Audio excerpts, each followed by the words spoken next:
nous avions... Chapitre 6.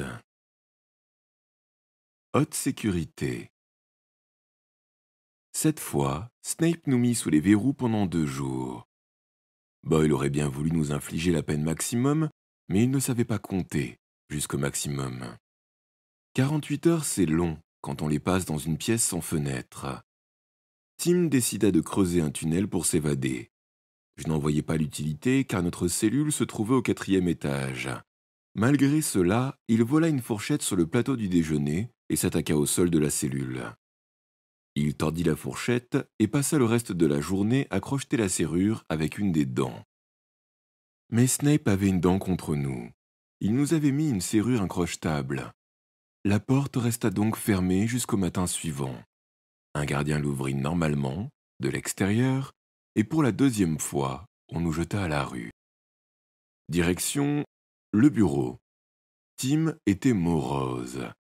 Il n'ouvrit pas la bouche dans l'autobus, pas même lorsque je pris le siège près de la fenêtre.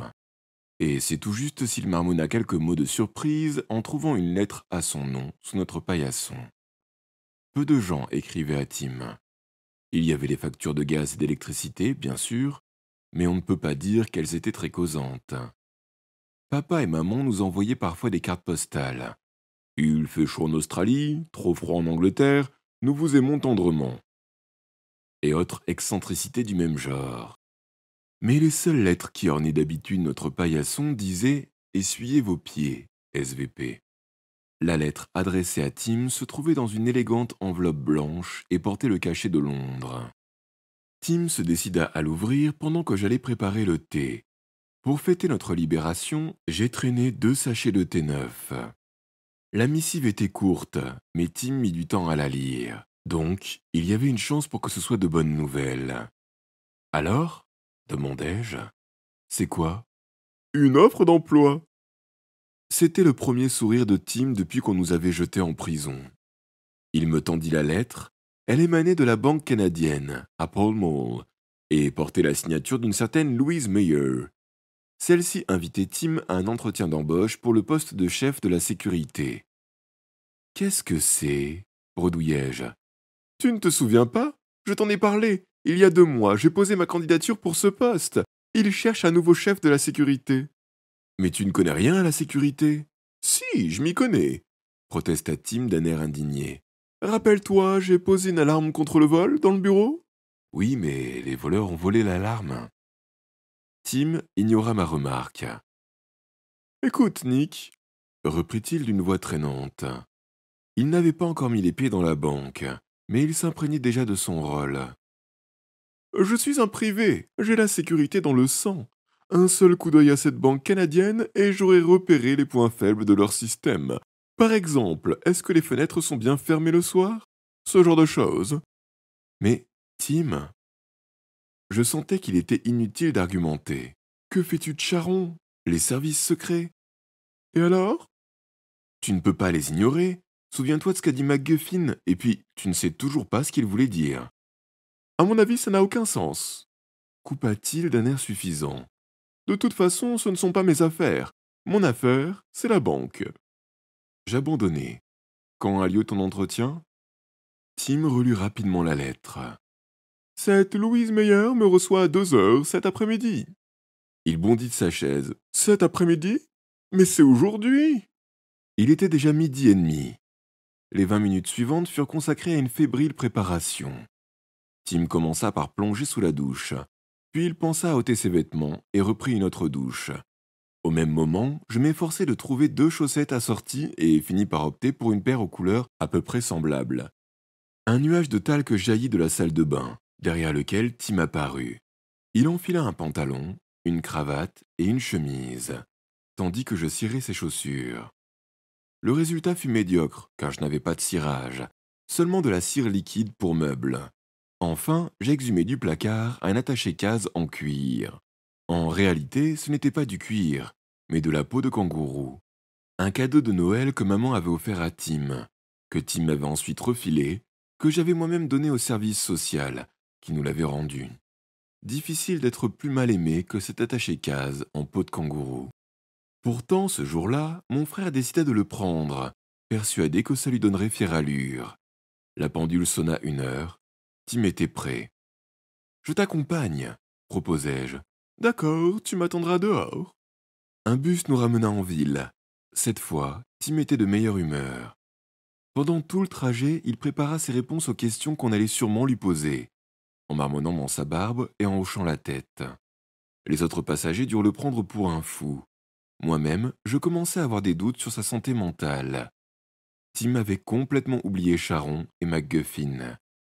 C'était une grave erreur. L'incident se produisit juste avant d'arriver à Pall Mall. Il y avait une douzaine de passagers au premier étage. Je ne leur avais prêté aucune attention. Au moment où nous allions descendre, l'un d'eux nous suivit et tapota l'épaule de Tim. « Excusez-moi » dit l'inconnu. « Vous avez oublié ça. » Et il tendit à Tim la cachecase en peau de kangourou. Ce fut tout. J'entrevis à peine un visage sombre et barbu. Puis le bus redémarra et l'inconnu avec. Ce fut tout. Mais je ressentis un curieux malaise, sans m'expliquer pourquoi. « Comment as-tu pu oublier ta mallette ?» demandai-je à mon frère. « Je ne sais pas, » répondit Tim en la serrant sous son bras. « Je l'avais posée par terre à côté de mon siège. » En tout cas, elle n'y était plus quand nous nous sommes levés. « Qu'est-ce que tu racontes, Nick ?» Tim partit en avant. Je m'attardai un peu pour réfléchir. Si la mallette était restée par terre, nous l'aurions forcément vue en nous levant. Donc elle n'y était pas. Le barbu avait dû la subtiliser, mais pas pour la voler, sinon il ne l'aurait pas rendue. « Tim !»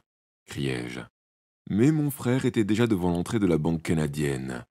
On reconnaissait sa nationalité canadienne au drapeau qui flottait sur le toit et à l'élan en bronze qui ornait la porte.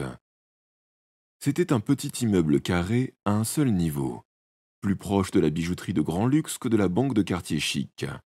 Tout y était calme et discret. Même les alarmes étaient étouffées pour ne pas déranger le voisinage. Je rattrapai Tim juste avant qu'il n'entre. « Nous devrions discuter un peu, Tim. »« Je sais ce que j'ai à dire, » répliqua mon frère. « Attends-moi ici. » Il pénétra dans la banque. Je levai machinalement les yeux vers l'horloge au-dessus de la porte pour vérifier l'heure. Mais il n'y avait pas d'horloge. C'était d'autant plus bizarre que j'étais certain d'avoir entendu un tic-tac. Je songeai à nouveau à l'attaché-case. Et soudain, un frisson me parcourut la nuque. Ma bouche se dessécha. 2 explications possibles. Soit Tim courait au-devant de la catastrophe, soit je venais d'attraper la fièvre. Ce n'était pas la fièvre. Jamais je ne m'étais senti aussi en forme. Il fallait faire vite.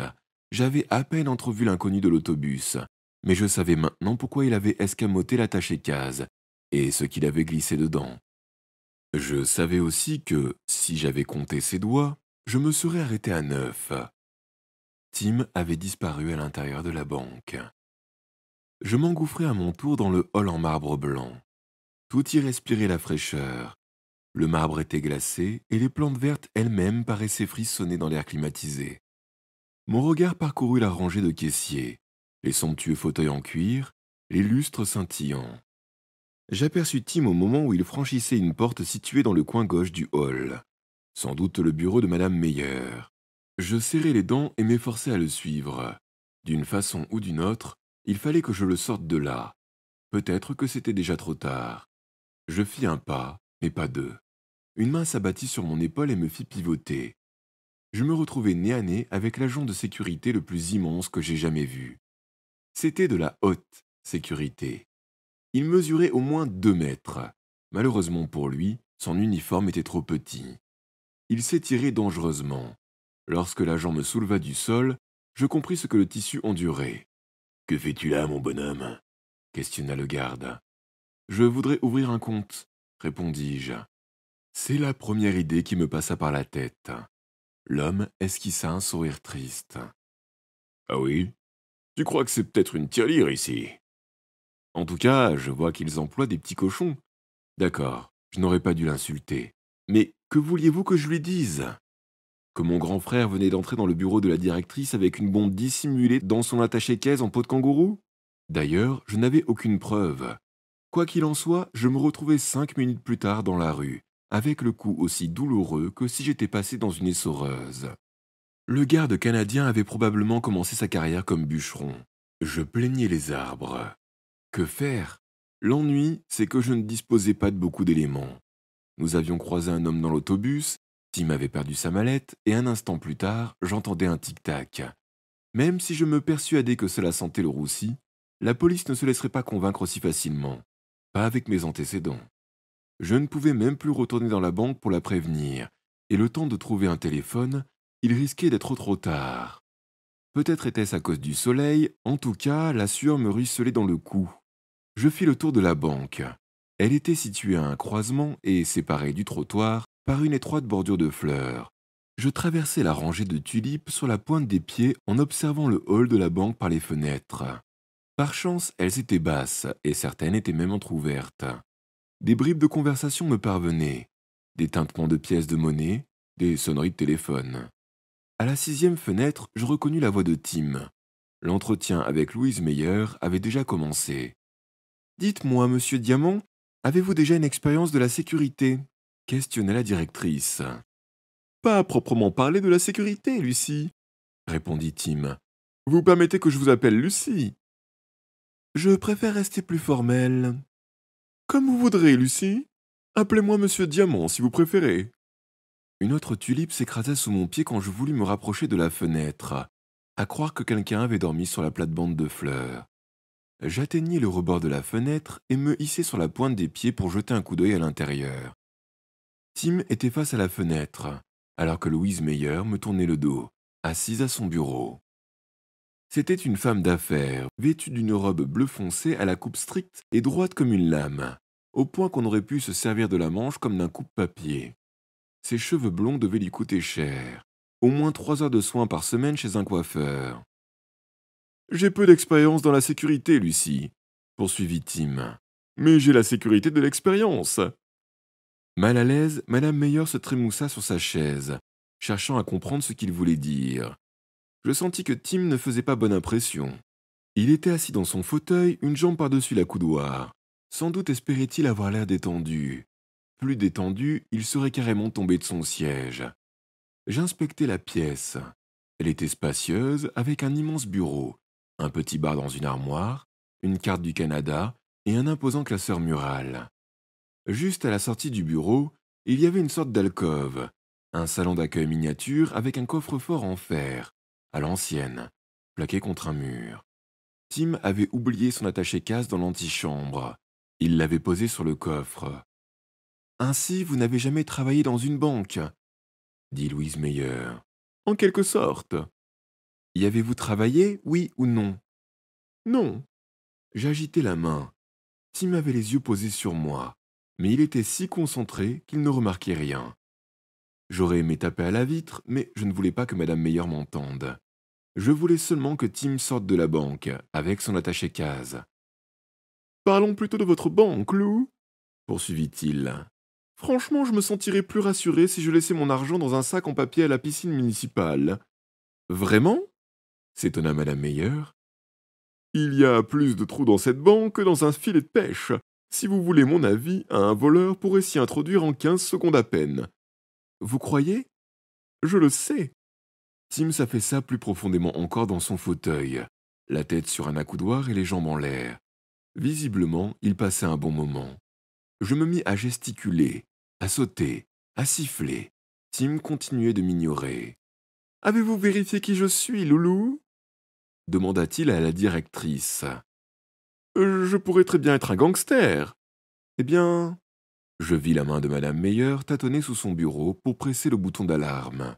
« Je pourrais être armé, » insista Tim. « Voyons, monsieur Diamant. » Madame Meyer devenait nerveuse et n'importe qui, sauf Tim, l'aurait senti.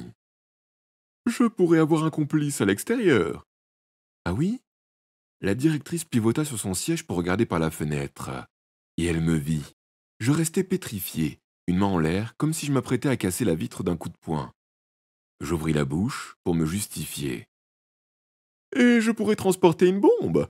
ajouta Tim. Bien entendu, c'est à ce moment précis que la bombe explosa. Je ne sais pas dans quel ordre les choses se produisirent. Il y eut un éclair rouge et la fenêtre parut s'incurver vers moi. Je perdis sans doute aussitôt l'équilibre. Mes jambes plièrent sous moi et je fus projeté sur le parterre de fleurs. Ce qui n'était pas plus mal. Un torrent d'air brûlant et d'éclats de verre me frôla la tête, et la moitié du bureau se retrouva dans la rue. J'ignore comment, mais je parvins à me remettre sur mes pieds. Je fus ravi de constater qu'ils étaient encore au bout de mes jambes. Un rapide coup d'œil m'apprit que j'avais du sang sur ma chemise, mais que je tenais toujours en un seul morceau. Il pleuvait? Une pluie de papier. En y regardant de plus près, je m'aperçus que c'était du papier monnaie, des dollars canadiens et des livres sterling anglaises sortis du coffre-fort personnel de la directrice. J'en glissai quelques-uns dans ma poche et retournai en titubant à l'entrée de la banque. J'avais le sentiment que j'aurais bientôt besoin d'argent. La quiétude de la banque avait volé en éclats, ainsi que le marbre. Les caissiers étaient en pleine crise d'hystérie. Les alarmes hurlaient, la poussière flottait dans l'air. Je ne vis nulle part l'agent de la sécurité, une chance pour moi. Puis j'aperçus Tim. Il était revenu dans le hall en nageant dans le brouillard, au sens propre comme au sens figuré. Les vêtements en lambeaux, le visage noirci, les cheveux hirsutes, il paraissait sonné, mais comme moi, il était entier. L'employé de la sécurité tituba vers lui. Tim porta la main à sa tête et sortit de derrière son oreille un billet de 20 livres qui était venu se nicher là pendant l'explosion. Il contempla le billet comme s'il venait de réaliser un tour de magie. Le garde dit quelque chose que je ne pus entendre à cause des sirènes d'alarme. Tim inspecta son autre oreille. Le garde avança d'un pas lourd. C'est alors que Madame Meyer apparut devant la porte déchiquetée. Quelques minutes plus tôt, elle était l'image parfaite de la femme d'affaires, mais il lui faudrait un certain temps avant de faire la couverture de Cosmopolitan. Son tailleur 2 pièces était devenu un tailleur 4 pièces. Son maquillage trop léger s'était envolé, et elle était entièrement recouverte de poussière. En apercevant le garde qui marchait vers Tim, elle hurla. « Ne l'approchez pas, il est armé !»« Mais non !» protesta Tim. Je compris que c'était notre unique chance de sortir de là. « Mais si, tu as un revolver !» criai-je. « Moi ?» sursauta Tim. Puis il me reconnut et comprit. « Oui, j'ai un revolver !» La ruse fonctionna. Les caissiers se mirent à crier et le garde recula. La voie était libre, mais j'entendais déjà les sirènes de police approcher. Il était temps de lever le camp. « Tim, filons d'ici !» Personne n'essaya de nous retenir. À leurs yeux, nous étions de dangereux criminels. Je ne savais pas où aller, ni ce que nous devions faire. J'étais simplement content de sortir de ce pétrin. Au moment de franchir la porte, Tim s'arrêta. « Une minute, Nick, on ne m'a pas dit si j'étais embauché !» Une voiture de police tourna le coin de la rue. Je pris la main de mon frère et décampai à toutes jambes.